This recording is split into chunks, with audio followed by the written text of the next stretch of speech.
Olá, pessoal. Agora nós vamos ver a via endocítica e o mecanismo de fusão de vesículas. Para que o transporte vesicular aconteça, é necessária a participação de proteínas de revestimento, que formam uma capa, uma cobertura, promovendo a deformação da membrana e formação do broto, ou vesícula, que vai se deslocar de um compartimento e fusionar com a membrana de outro compartimento, compartimento-alvo. Essa figura mostra 3 tipos de proteína de revestimento. A COP2, essa vermelhinha, que está envolvida no processo de transporte vesicular do retículo endoplasmático para o Golgi. A azul, que é a COP1, que é envolvida no processo de transporte de vesículas, contém proteínas que são recuperadas do Golgi e voltam para o retículo endoplasmático, ou então no transporte de proteínas que seguem a via de secreção constitutiva do Golgi em direção à membrana plasmática. E essa verdinha, que é a clatrina, que é uma proteína de revestimento envolvida no processo de endocitose, de internalização de partículas e moléculas pela célula. Essa figura está mostrando aqui a montagem e desmontagem do revestimento de clatrina, que é aquela proteína de cobertura envolvida no processo de endocitose. Aqui está mostrando a membrana plasmática, o citosol em branco, o meio extracelular em cinza. Então tem essas partículas vermelhas aqui do lado de fora da célula. Elas se ligam ao receptor, que reconhece especificamente essas bolinhas vermelhas. A esses receptores tem essas proteínas verdes mais clarinhas, que são proteínas adaptadoras, chamadas de adaptinas. Essas proteínas se ligam ao receptor e também recrutam a proteína de cobertura, que nesse caso aqui é a clatrina. Vai ocorrer então a deformação da membrana e formação de um broto. Aqui vocês estão vendo em amarelinho uma proteína chamada de dinamina, com a ajuda da hidrólise, energia proveniente da hidrólise de ATP, ela promove um estrangulamento aqui da membrana, que vai culminar na separação dessa vesícula dessa membrana de origem, né? Na liberação dessa vesícula. Vejam que pouco tempo depois que essa vesícula brota aqui da membrana plasmática, essa capa, essa cobertura se dissocia. Essa vesícula nua, vamos dizer assim, sem essa cobertura, ela apresenta aqui na sua membrana moléculas que são chamadas de proteínas Rab, que vão direcionar esse transporte e fazer com que essa vesícula fusione com a membrana-alvo adequada. Aqui é a eletromicrografia mostrando etapas da formação do broto, ou vesícula, e desprendimento aqui dessa vesícula, da membrana de origem. Nessa outra figura aqui, nós vamos ver o papel de algumas proteínas pequenas, chamadas de proteínas ligadoras de GTP, que são as GTPases, na montagem desse revestimento ou cobertura. Nesse exemplo, nós vamos ver proteínas de cobertura que funcionam no transporte de proteínas do retículo endoplasmático em direção ao Golgi, que são as COP2. Então, vamos olhar aqui nessa imagem aqui da esquerda primeiro. Tem aqui a membrana do retículo endoplasmático. Aqui está essa pequena proteína, essa GTPase, que é chamada de SAR1, que é a proteína envolvida nesse transporte de vesículas do retículo endoplasmático em direção ao aparelho de Golgi. A cobertura que faz parte aí desse transporte do retículo para o Golgi é a COP2. Então, a SAR1, ela alterna os estados inativo e ativo de acordo com a molécula de GTP que ela está ligada, o GTP ou GDP. Quando ela está ligada a GDP, ela está na forma inativa. Quando ela está ligada a GDP, ela está na forma ativa. Na forma ativa, essa proteína SAR, ela expõe essa hélice anfipática e, ao ser exposta essa hélice, ela fica ancorada aqui na membrana do retículo. Quem promove essa troca de GDP a GTP e, consequentemente, a ativação dessa SAR1, é essa proteininha aqui, chamada SAR1-GEF, que fica na membrana do retículo endoplasmático. Essa proteína, ao se ligar a essa SAR1-GDP, ela induz essa SAR a trocar o GDP por GTP. Quando ela faz isso, ela se ativa e, como eu disse, vai expor essa hélice anfipática e vai ficar ancorada aqui na membrana do retículo endoplasmático. Uma vez ancorada na membrana do retículo endoplasmático, ela vai recrutar as adaptinas, que são chamadas aqui de SEC24 e SEC23. As adaptinas, como mostrado no slide anterior, ela tanto se liga ao receptor, que vai se ligar à carga, que vai ser transportada, quanto recruta as proteínas de cobertura. Nesse caso, como a gente está falando de transporte de retículo para o Golgi, a proteína de cobertura vai ser a COP2, que está marcada aqui, está mostrada aqui em laranjinha. Então, a COP2, uma vez recrutada aqui e ligada às adaptinas, ela vai promover essa deformação da membrana e vai haver a formação do broto. Logo depois que esse broto é formado, Aquela SAR1 que estava ativada, ligada a GTP, ela tem o GTP hidrolisado e com isso vai ocorrer a dissociação aqui dessa cobertura e possibilitar a fusão dessa vesícula com a membrana-alvo adequada.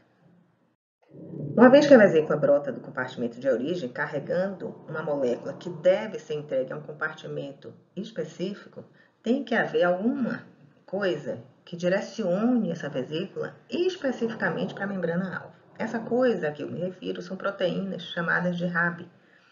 Essas proteínas RAB são proteínas marcadoras de compartimento. Cada compartimento tem uma proteína RAB específica. Então veja aqui, a RAB1 está presente no retículo endoplasmático no complexo de Golgi.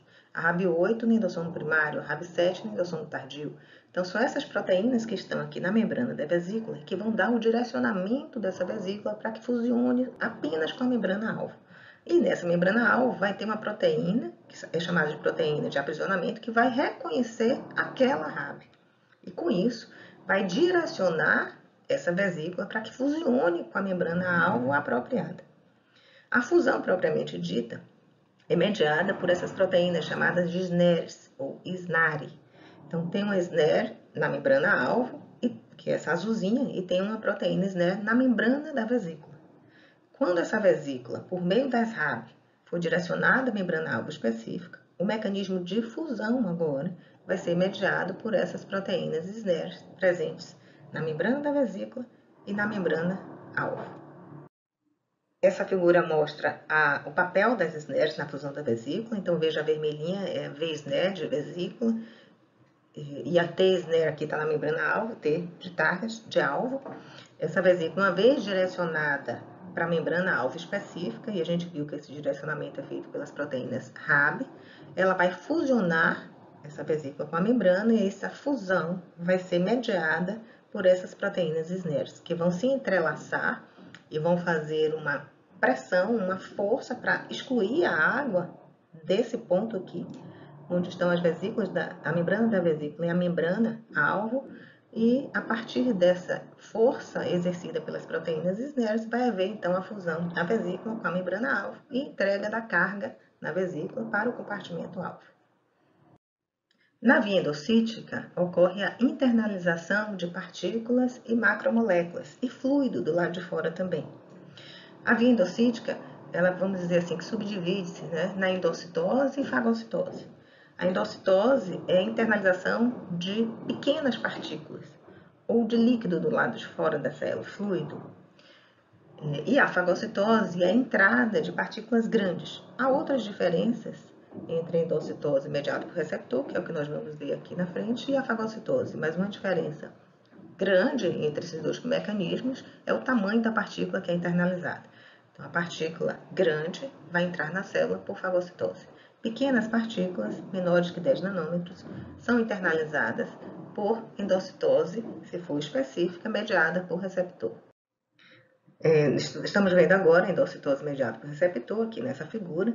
Está mostrando o meio extracelular em cinza, o citosol em branco. A gente está vendo aqui um exemplo que é a internalização do LDL, que é essa partículazinha aqui, essa proteína verde, com essa parte vermelha aqui dentro. É uma internalização endocitose mediada por receptor, portanto é específica. Esse LDL é reconhecido por um receptor de membrana, que está marcadinho aqui em azul. Aqui tem a proteína de cobertura, que no caso da endocitose é a clatrina. Nessa figura não está sendo mostrada a adaptina, que é uma proteína importante, que vai se ligar tanto ao receptor quanto à clatrina. A clatrina vai promover essa deformação de membrana e vai haver a formação do broto, ou vesícula. Logo depois de formada, na vesícula, a cobertura se dissocia e a vesícula nua agora, em relação à cobertura, expõe as rábios de direcionamento que vão encontrar as rábios de aprisionamento. Essas rábios é que vão dar direcionamento ao transporte e à fusão dessa vesícula com a membrana-alvo. O LDL, ao chegar aqui no endossomo, nesse pH mais baixo, o receptor se dissocia do LDL, volta reciclado em direção à membrana plasmática e o LDL segue em vesículas em direção aos lisossomos. Vamos ver agora nessa animação que nós acabamos de ver no slide anterior. Essa animação está mostrando a internalização do LDL. O LDL tem essa estrutura, essa proteína grande em verde e o colesterol ali lá dentro, uma vez que não é uma molécula hidrofílica. Então, ele é carreado, ligado aí a essa proteína. E essa proteína vai ser reconhecida pelo receptor de membrana, que é esse azulzinho aqui, mostrado em azul. Aqui sim está mostrando as adaptinas que se ligam ao receptor e se ligam também à clatrina, que é mostrada aqui em verde. Vai haver então uma alteração na estrutura da membrana, uma deformação da membrana e vai ser formada a vesícula. A vesícula se desloca da membrana, contendo LDL, e vai fusionar com o endossomo primário. Antes da fusão, a cobertura se dissocia, se desfaz, permite então o reconhecimento pela RAB de aprisionamento, que também não está mostrado aqui. Nesse pH mais baixo, o receptor se dissocia do LDL, o receptor é recirculado em vesícula de volta para a membrana plasmática e o LDL, então, acaba sendo direcionado para o lisossomo, onde vai haver a degradação dessa molécula.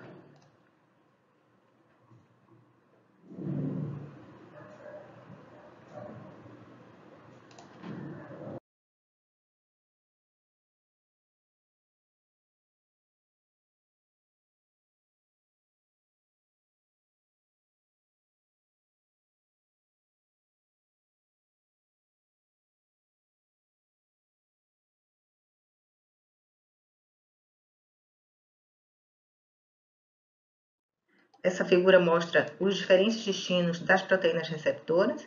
A gente viu que no exemplo do LDL, o receptor que reconhece o LDL se liga e promove a internalização do LDL. Ele, ao chegar no endossomo inicial, o receptor volta para a membrana, é reciclado, mas em algumas situações o receptor vai junto com a molécula a qual se ligou em direção ao lisossomo, onde é degradado. E em células polarizadas, esse receptor pode seguir para uma outra região da célula e, por exemplo, ele se ligou à molécula à região apical e segue em direção à região basolateral. Nesse processo, o nome que se dá é a transcitose do receptor.